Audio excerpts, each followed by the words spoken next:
With Cristian Colás away at a league's referees meeting, it was left to Stuart, assistant coach, to answer the questions about Saturday's disappointing result.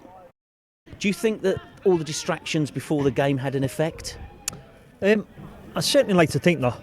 I don't honestly believe it would have done in any way, shape or form. I think, we're professional enough now to know what's needed on match days. All we've done is brought them in a little bit earlier, had a couple of photos, and that's it really.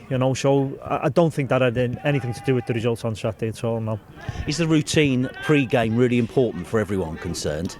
It is. We were stressing on Saturday. Cristian was stressing on Saturday to the rest of the staff that we keep everything the same. We get it done as quickly as we can. We get off the pitch. We get into our routine. And to be fair, it never affected our routine at all on Saturday. They know what happens at the time everything happens. They're used to it now. They know what time we start chatting to them. They know what time we go out for the warm-up with Abraham. So everything ran like clockwork on Saturday. So no problems. So regarding the game, what disappointed you the most about the result and the way that the team performed? What disappointed us was certainly the way we were out of possession. We sat too deep. There was too big a gap between our lines. We weren't connected. We stressed them all the time that we defend as a team, we attack as a team. We get our lines right and our gaps right up the pitch and across the pitch. We take up the right positions, which is really important. The positioning of the team and every member in the team is crucial. And Saturday we were too deep. There was too big a gap between our front line and our midfield. That pushed our centre halves back and our back four back, and it gave them too much space to play. So that was the disappointing thing, that we didn't realise it quick enough on the pitch to make that right, to give us a chance where we should have been higher up the pitch, getting in their faces, stopping them playing, unsettling them, trying to win the ball higher up the pitch, and that give us a chance then to exploit things higher up the pitch rather than having to defend so much, and giving them time on the ball to play easier passes forward under very little pressure. So that was the disappointing thing for Saturday, that we didn't do that side well, and we didn't realise it quick enough on the pitch. We were getting the information on the pitch to them, but they weren't reacting to it. And they know enough now about what we play. We've just experienced a really good run, and yes, we wanted to keep that going. So that's disappointing that we didn't do what we have been doing in the last 7 or 8 games. We didn't do it Saturday. So that's the disappointing part to it. Anything positive that you can bring from Saturday? I think the positive thing from it Saturday is that we had a spell first after where we created chances. We got behind them. We got wide in good areas in wide positions. We got good decent ball into the box. That's the pleasing thing. But again, disappointing that we didn't get in the end of anything. We didn't convert any chances. We didn't anticipate enough where the ball might bounce or might land. Our runs weren't good enough. And to be fair, our final third play around the box wasn't what it should be and what we're used to being. But it's football. The beauty is we've got another game tomorrow night to bounce back from. A good training, lively training session tonight.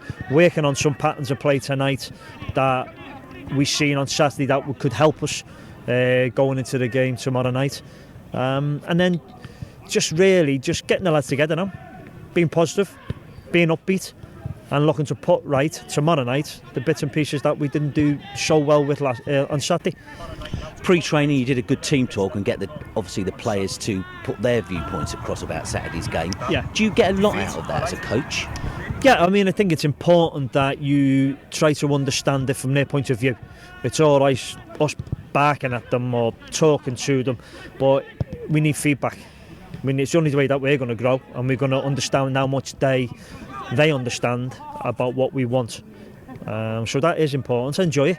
I enjoy listening to them and listen to what they've got to say, because they need to be comfortable with what we're trying to do, educated enough in what we're doing, that they can put it into play on Saturday without us screaming from the bench, or Cristian or Fran or Alfie or anybody screaming at the bench to move them around the pitch. They should be clever enough now to know what we want and what it's about.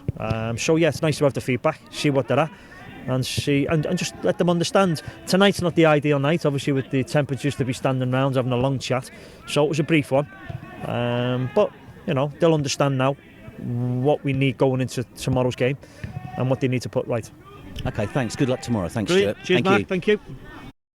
Saturday welcomed to the game Nadim Nassar, managing partner of the Dubai-based company, The Football Agency. Representing Lucas and Mo, I asked him, why Biggleswade, and do you think this is a partnership that could continue? Well, you know, we've heard about Biggleswade over the past couple of months now, and the project that they've been trying to develop. Chris Lewis and Gillen Balag have put together a fantastic team of staff and employees to really push this club to the highest it can be. So with Gillen's platform and being one of the most respected journalists in the world of football, it was a no-brainer for us. Putting Biggleswade on the map helps put the players playing for Biggleswade on the map as well, on the football scene in the UK and across the UK. I mean, you look at the Hall of Fame that Biggleswade has inside their building. It's just amazing how strong the PR is and how developed they have taken the brand to the next level.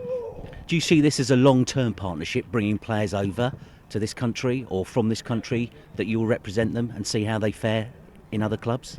I mean, when we brought Lucas and Mo to the club, the initial aspect was we wanted to look at the coaching setup they have. And the coaching setup they have is phenomenal. It's really, really good for where we are, at what level we are. And the coaching setup they have is from Spain, and it fits perfectly with the style of Lucas and Mo. So, in answering your question, would I bring other players in the future? It all would depend on the type of player we have. But absolutely, it is one of those clubs we would definitely look at putting players, young players, to develop their game under the right coaching setup. Two big games this week. Tomorrow sees an away game at Sun Sports and another away game on Saturday to Hertford. To keep up to date with all the news of Biggleswade United Football Club, keep watching Biggleswade United TV. Come on to all of you. Subscribe to Biggleswade United TV on YouTube.